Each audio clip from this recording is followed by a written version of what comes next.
Well, the plan with this log is to set it up inside there in order to mimic this, because I want symmetry at the end of the day. And well, there's no beam up here because there doesn't need to be a beam. It's going to be kind of like a false beam or an aesthetic beam because it's got this same style here, and I want the same style over there. So what I got to do is actually cut in a little notch in there on both sides and then notch this beam and then kind of hoist it up and get it in there in order to give me the illusion of kind of like 4 beams. I'm actually going to put one on this side as well, but not at this moment because I probably have to figure out that side before I figure out this side. And again, it's purely aesthetic, but I think it's going to be worth it in the end because it's going to look super cool. Because at the end of the day, it is Sawsmahaul. It's got to live up to the name.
Well, it's almost in. Nothing that this guy won't fix. This is the... I don't even know what this is. My buddy Tim gave me this, and then he was like, this thing is ridiculous. Like it's like the biggest switting maul ever. He's more of a man than I ever am going to be, and he's like, I'm not using this thing. And I'm like, well, it's good for bashing things. That thing's got to go down a little bit. This is the right tool for that job. The big red masher. A little bit more. Oh, yeah. There we go. She's a friction fit. Doesn't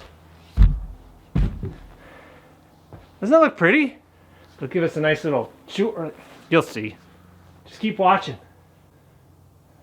We just need one more over here. I'm probably going to put that in. I don't know where to put that in. I'm going to probably put it in now. Ugh.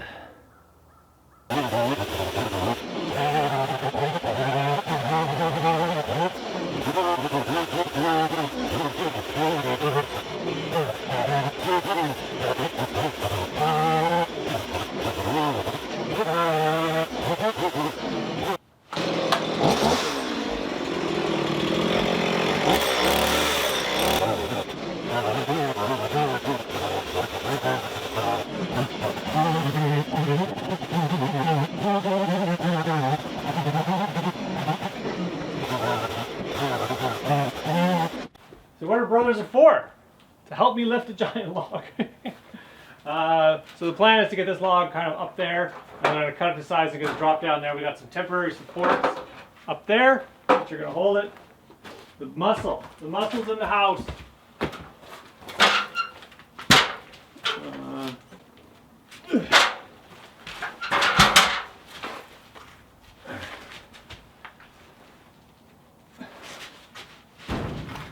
Right there. Put it on. We have to kind of push. That's too slow. Hold on. I think I got it. Put it on the ladder. Watch it doesn't just go. Yeah. That's good. I can't do much. No, you're just stabilizing it so it doesn't just fall off. Here you go.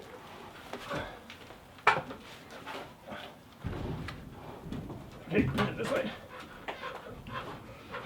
Okay. That's all I need. So Chris, what do you think of this project? What do you think of the man cave? Well, so I've only edited this, and the first impression when I came in here was that this looked a lot bigger on camera. It's only like It's like 110 square feet or something. 7 feet or so. It's 9 by 9. Actually, it's 81 square feet. So Oh, what is it? 9 by 9. It's bigger than that. It's 10 by 10. I don't know. You keep pitching that it's going to be like something like man cavey-ish. It's gonna be the Sawsmahaul. I can't picture it right now. Can't picture it. No, I can't. Well, here, I'll give you the rundown. I really haven't told people exactly what's going to happen. So there's going to be a tray ceiling up here that's going to glow. So when you come in here, and I have a skylight coming that's actually going to mimic an actual skylight, but it's not. It's like a digital skylight, which is going to be cool. Then there's pot lights that go around here, and then you're standing where the workbench is, which you're going to have like a giant workbench here where you can sharpen your saws, and then you got a wood stove right here. Okay. Yeah, that's exciting. And then you have over here, you can actually look out the window. I think that's pretty exciting. And then I got a bunch of stuff coming from Princess Auto that I'm going to equip this thing out to like every tool you can imagine to make sure your sawmill's running. I got TV, flat screen TV. You're going to put a TV in here? Yeah. You chill out by your fireplace, you sit by your workbench, Sounds you like sharpen your saws. Like this is the ultimate man cave. sounds like you might get distracted from milling lumber and end up. Well, you Or- kind of need a place to think. You sit down, you think of the next project, you stare at your wood. The drawing board up on the wall. Whiteboard. We should do a whiteboard. That might be handy. Actually- for describing the project, because oftentimes when I'm editing, I don't really know where the project is headed. Like for instance, right now, I can't see a man You can't cave. see it? I can't see a man cave. Okay, in here. well, you guys have to keep watching to actually see I'm exactly. sure some of the viewers don't see the man cave either. You guys can't. Well, Unless the thumbnail has kind of tipped them off. I don't know. Maybe we shouldn't put a thumbnail. Maybe they Put a big question mark. we got a question mark. What did Kevin build today? Well, you can see the floor. That kind of gives you an indication on. Well, you can't see it right now. It's kind of covered in dust and debris. But if the glass panels and the steel and the windows and stuff has a given indication on how awesome this is going to be, I don't think anything is going to. Anyways, I'm gonna carry on. I gotta get that beam in there as the first step. Actually, once the ceiling's done, this thing's bada bing, bada boom. Yeah. I'm doing sawdust insulation too with hydrated lime. Here Yeah, in the wall. yeah. Hydrated lime and sawdust. It's the old school way of insulating. So I'm gonna try that out. That's gonna be kind of cool. Chris is looking at the cracks through the wall. Don't worry about that. How it's gonna leak out. Or Don't know. I got battens. I gotta put battens on, and I've got stuff to patch all that stuff. So yeah, I'll have to stay tuned and watch. This thing is gonna be awesome.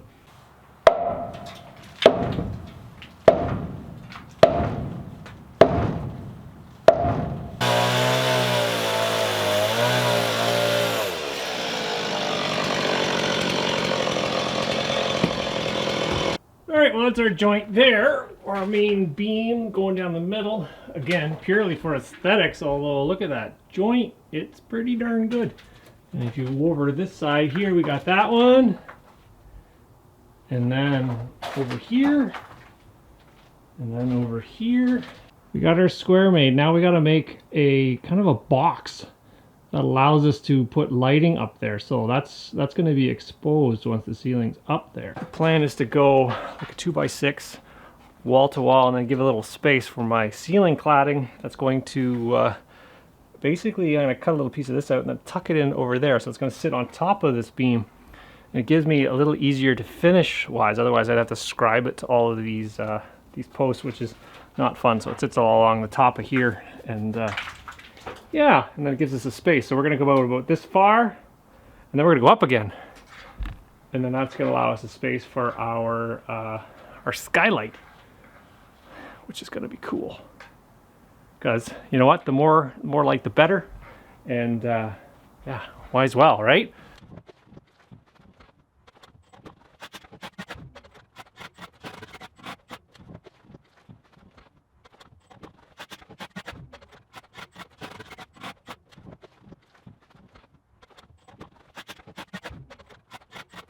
Hey Frankie, how you doing, buddy? Hey? Hey Frankie, get a piece of wood. Got any wood? Where do you see it? You see it anywhere? Well, as you guys can see, it appears as though I whittled the ceiling just using a pocket knife. But all the framing is up there now. As you guys can I don't know if you guys can tell, it's hard to kind of visualize right now. There's no cladding on it, but there's a definitive tray here. So this will be finished, and then it'll come over here and then go up, and then there'll be a place for lighting in there, and then this will be finished as well. I haven't put the structure up in there yet, but we're ready for some cladding, which is going to be going over there. In order to install the first layer of my tray, I first started with the perimeter. I ended up putting a piece of ash wood up there, kind of cut it loosely, set it in place, and then I drew my 45-degree angle on it afterwards because I didn't quite know if it was 45 or not. And then using my little surgical fiend tool, I cut the 45-degree angle in order for it to marry up perfectly in the corner. So later on, I'm going to install a batten to cover up anything that I can't get perfect. So the cut really doesn't matter in the end of the day.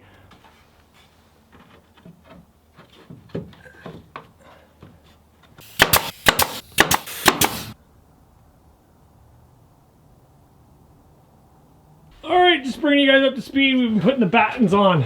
As you guys can see, it covers up that ugly crack right there. So once we got the battens on, you can see it like that. Don's returned. So we're just, what we've done is we've cut them roughly the size, and then I hold up one side, Don holds up the other, and we mark it because these aren't exactly 45. There's something different and there's too much math, but if we just hold it up, we can measure it and then we put them in and it works perfect.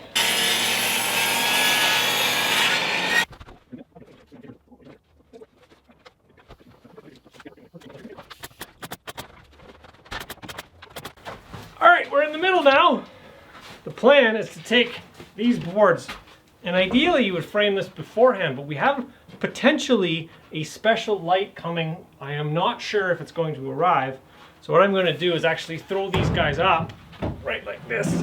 And this is going to act as my upper ceiling. You guys can see that. So if we do two on this side, and that it sits like a lid, I want to put that there. They happen to be exactly cut to size.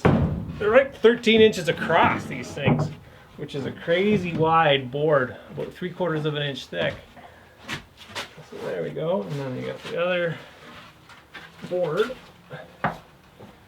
We go two on one side, two on the other, and then we're going to infill the middle with skinnier boards. Those might need to be tickled slightly because of the slope of the roof.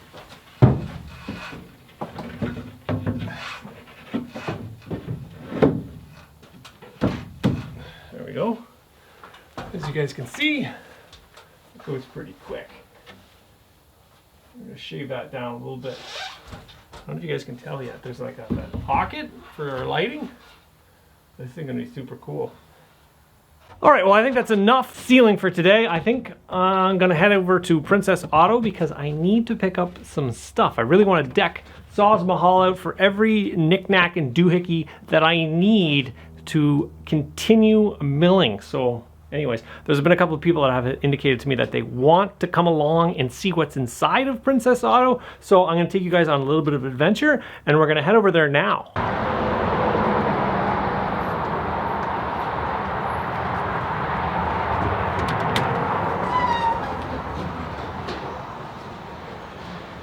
Well, we're going to start off at Princess Auto, one of the happiest places on earth, with a complimentary coffee. We're going to sip, give me motivation. We got to outfit our stuff. I got my friend Lane here. Lane's helping me shop. We got a heck of a list of stuff to go. You got a coffee too? I got a coffee too. It's like it's the Princess Auto. I mean, you're failing at marketing there. That's right. Like the logo out. That's right. Princess Auto. Do we have to market it any more than we've already done? No. So my buddy Grant actually gave me a list of stuff that he thinks that I should have in the sawmill shed. I've got a list in my head of things I want in the sawmill shed, so hopefully we can outfit it. Actually, I know we can outfit it today with everything we could possibly use in the future for the Sawsmahaul. Let's get this show on the road. Let's start. I'm gonna actually walk and drink my coffee because, you know, I'm just go, right? And I've got you guys. You guys are probably watching it now. I've got you guys on time lapse that you can actually see the shopping experience. And when I see notable items, I'm gonna show you guys, and you guys can weigh your opinions on whether or not it's a useful item for this sort of task, or yeah, we can go from there. And let's do this. Let's go shopping. Man, it's like a kid in a candy store. It's just exciting. Let's do this. All right, so a couple things on the list. We've got Mr. Blacksmith 59-piece socket set. We got the yeah, 1/2 inch, 3/8 of an inch. We got that guy. We've got the old Pro Point bench grinder. That'll be good for sharpening stuff. Air hose with our compressor so we can blow off all our dust. Wall-mounted storage bins. And we've got a disc sander because that'll be useful for, oh yeah, we got the blower, the engine air cleaner, so that'll help us clean off the engine. We got the little blower as well. We're getting there. We're getting there. We got, there's just so much stuff. We've only done like 2 aisles. That's right. We got two aisles done. We've only done 2 aisles. 2 aisles completely done. Look at the like grinding wheels and discs. These are the, I bought like a multi-pack of these guys when I did the cookie floor to sand it out. I'm trying to think if I can restock my my stock. I don't even know why I want this thing, but look at this. Look at this. This is the ratchet to end all ratchets. What would you ever need to unscrew with this thing? Look at the size of it. It's like an adjustable. This thing, if there's a nut that is attached with such force that this thing cannot undo it, it just ain't coming out. Like, if this doesn't undo it, like plasma cutter is the next step, I think. I mean, you can sleep with it next to your bed and This, well, I don't think you would get it. This is not a weapon because it's too. You wouldn't get it around fast enough. That thing's crazy. Anyways, we're not getting this. No. It's not on the list. Not on the list. Not on the list. We'll put it back. Comically large. That's right. The comically large. Look at this. Look at the size of this thing. It's like I can untwist my arm. That's monster. I just like the fact that it's so like. I think I should make one of these out of wood. Like it's art. Like this thing you could hang on the You wall. make a sign. Isn't that neat? Kevin's Sawsmahaul. That's just. I love this thing. It's cool. I want to make a big wooden thumbtack. Is that a thing? Wooden thumbtack. Just stick Big wooden thumbtack. Stick it in the grass. All right. That'd be cool. I only had the little one. There's a bigger one than that. Look at the size of that one. 24 inch, 18 inch. Holy moly. I can't do it. Can't. Ridiculous. It is. Ridiculous. Excessive for your needs. I want to talk about this for a little bit. This is called a snatch block. Actually, I just wanted to say snatch block. It's a green snatch block. This will actually be useful because look, you can actually run your cable in. You flip it up, right? And you can run your winch line into the snatch block, and you lock it in, Turn it more. and you're ready to go. That will work great on our log arch in order to get logs to the mill. I'm going to probably permanently affix this to my log arch. Snatch block. And they're on sale. That's perfect. Look at the picture on that guy. What is it? There's like, it looks like a mother and a baby sitting in a bed. In a bed.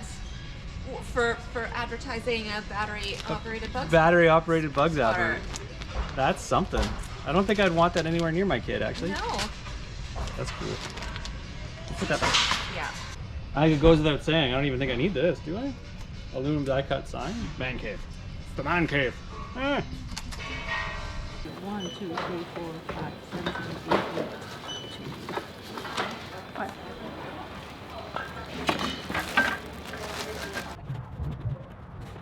I got some wall-mounted storage bins, Mr. Blacksmith impact sockets.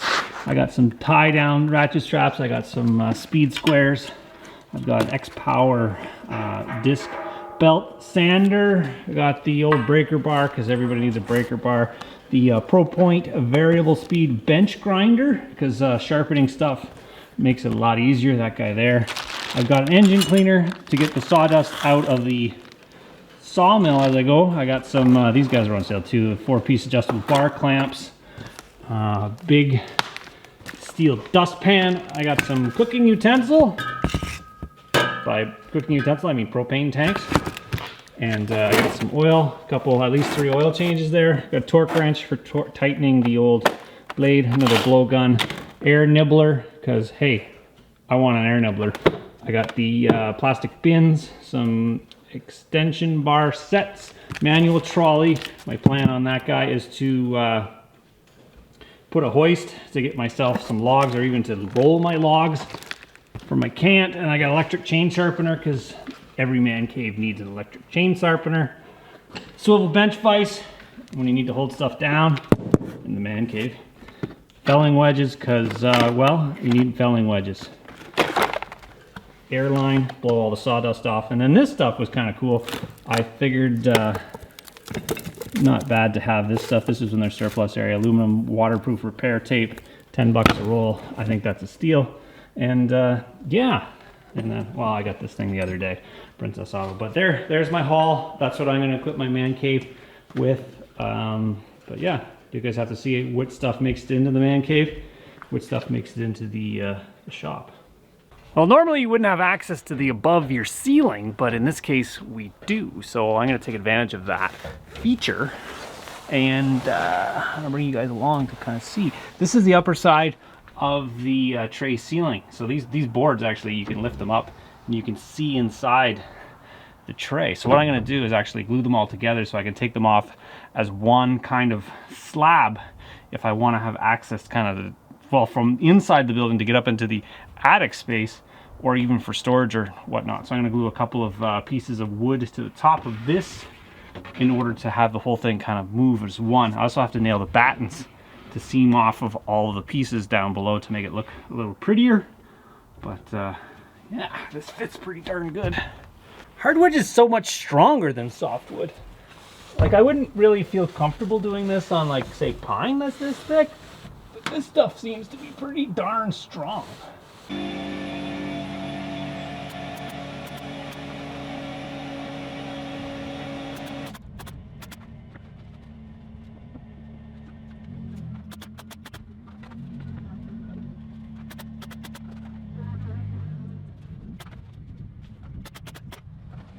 It's always easier whenever I'm lining up pot lights to use a laser. So what I've done is I've actually marked the ceiling there, and then I've got another mark over there that I can get them exactly aligned. So this guy here is the LASGOO laser level.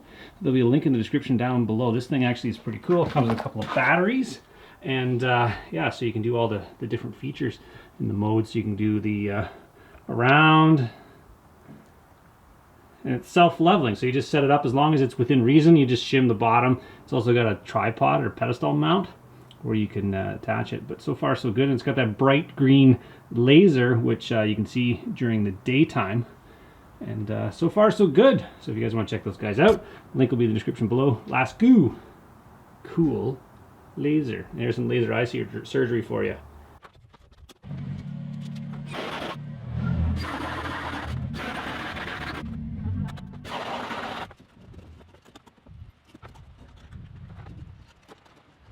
This is the ongoing saga of the log lifter. What did you bring me, Dennis? Oh, I brought us a new additive. It's a really big pipe. Well, Is it tubing? Yes, HSS tubing. HS is like high-speed steel? Hollow structural steel. Hollow structural steel. It's hollow. That sounds structural. It's in the name. It is. Yeah. All right, so let's take a look at this guy. This is going to replace the that other tubing, which is probably, I think it's called noodle steel. I don't know. Spaghetti steel. Spaghetti steel. We're going to replace the high-speed steel or the high structural steel. Something. We're going to take this guy off and put that guy on there, and then we don't yeah. We've kind of taken a feature out, which is the adjustableness of it. But you know what? At the end of the day, Do you really need it adjustable? I don't need it that adjustable. Well, I like, this is kind of where I've adjusted it to, and I haven't been able to get a log that's bigger than this anyway, so. I don't think your tractor holds a log bigger than It's true. It's yeah, so yeah. It seems easy. All we gotta do is just cut that off and weld this thing on. It's easy, they say. Well, if I had the steel and the welder and the knowledge and stuff, I could do it. Yeah, we'll make it happen. Well, I got some stuff from Princess Auto, so like, I was thinking of doing a little bit extra you know, while you're at it. While I'm here, While you're at it. So like you see how there's a snatch block? I do. I love the snatch block. Isn't that awesome? Like it's a great snatch block. Sure. Snatch block. I got 2 other snatch blocks. So there's 2 other snatch blocks in my pile of Princess Auto stuff. So what I was thinking of doing is maybe redirecting the winch as opposed to trying to, like every time we winch it, to cram it this way. If we can kind of put a snatch block here and there, so it kind of goes up and then over and then down, as opposed to. idea. Good idea? Yeah. Okay. All right. Well. Yeah, because if you just put it from there up, you're just going to collapse. Well, yeah, it's trying to pull. That's, I think, kind of what I did with this piece here. Kinda. Kind of did it. Well, I was doing it alone, and I tried to get it in, and well, you know. You should have listened to Don.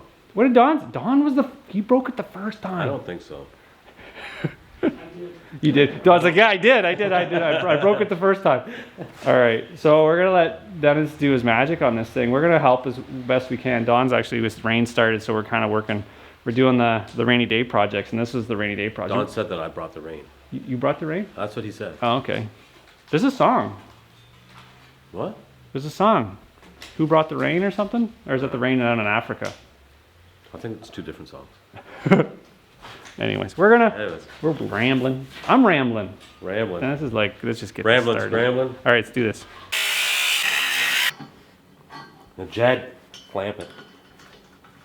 Anybody who's our age, Don, should know who Jed Clampett is. Oh yeah.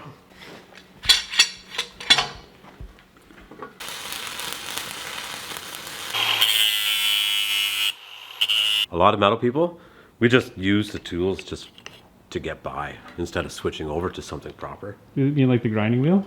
Yeah, you mean like the zip cut, using it for a grinding wheel or Well, a sanding disc? As long as you're gentle with the zip cut as a grinder, it's Yeah, okay. I'm good with it. Yeah. Can I tell you my joke now? Sure, go for it. Do you know what music metal workers like? No, which one? Heavy metal. Nice. So the problem we had before with the snatch block was hanging down too low. So now we're going to permanently affix it to the thing. We've modified it ever so slightly. We took the hook off, and now we're going to weld it there, and it won't swivel on us because we don't want it to swivel. The hook was down here. Yes, that's right. too low. So it's actually now it's You get it up here, and you can still put your hook through here. The whole hook can go through there. Sure. Cool. Okay. You just come back in about 5 minutes. All right, Frankie and I are going to give you a little tour of the log arch, the newly developed log arch. Hey, Frankie, what do you think?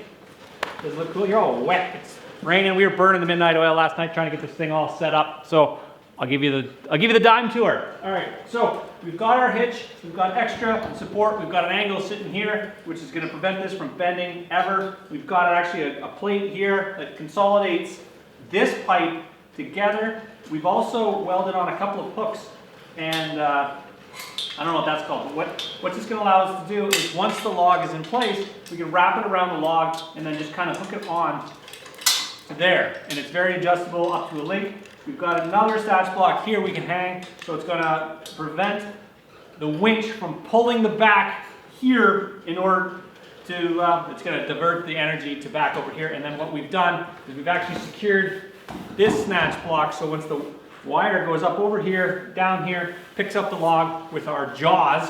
Where's our jaws? There's our jaws.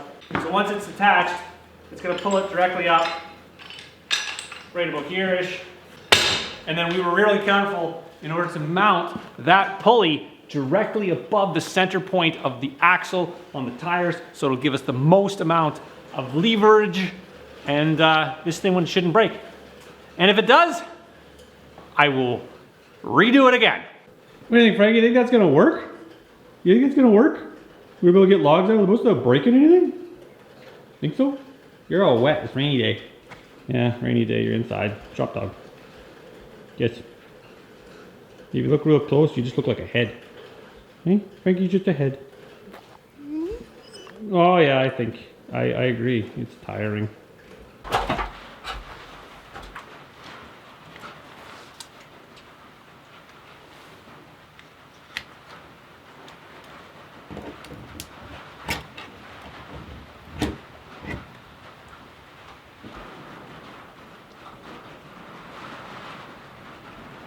The pot lights are in.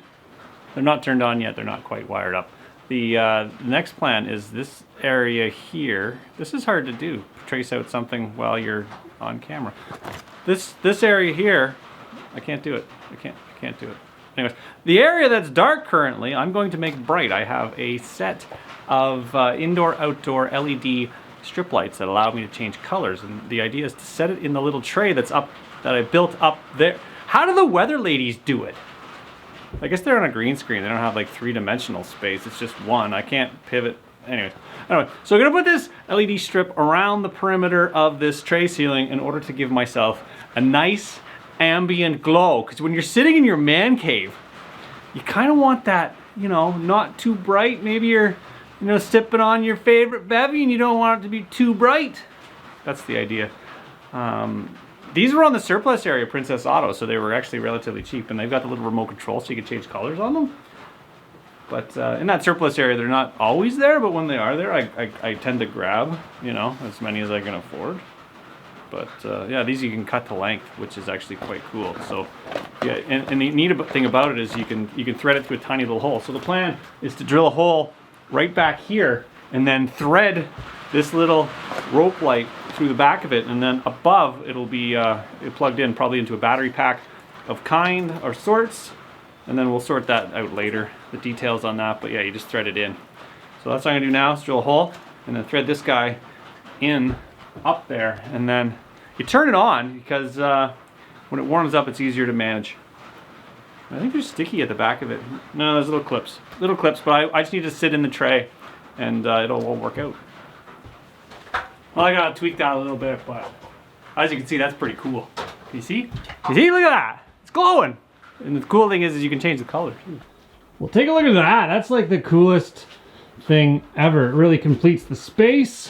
I've got a potentially a special delivery that's going to go up here in the future. You have to stay tuned for that to see if it actually shows up and I get to get it installed. But I'm a big fan of working my way down. I always start with my lid or my ceiling first and then work my way down to the wall. So now I've got pretty much everything I need done in order to actually get my wall. So this wall can get done right here, which is pretty much the next step, and kind of buttoning up the bottoms of that stuff. And as you can see, I've already kind of started weatherproofing. I've got some basically duct tape, which is metal foil tape that's going to go where the battens go on the outside, and it's going to prevent any kind of driving rain getting inside my wall cavity.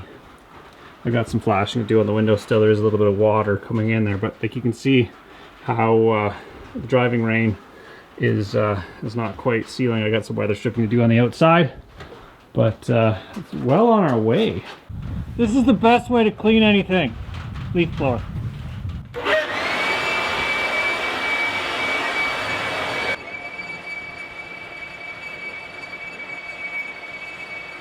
Alright guys, well that's gonna wrap it up for me today. I hope you guys enjoyed putting the lid on this bad boy, and join me on the next one.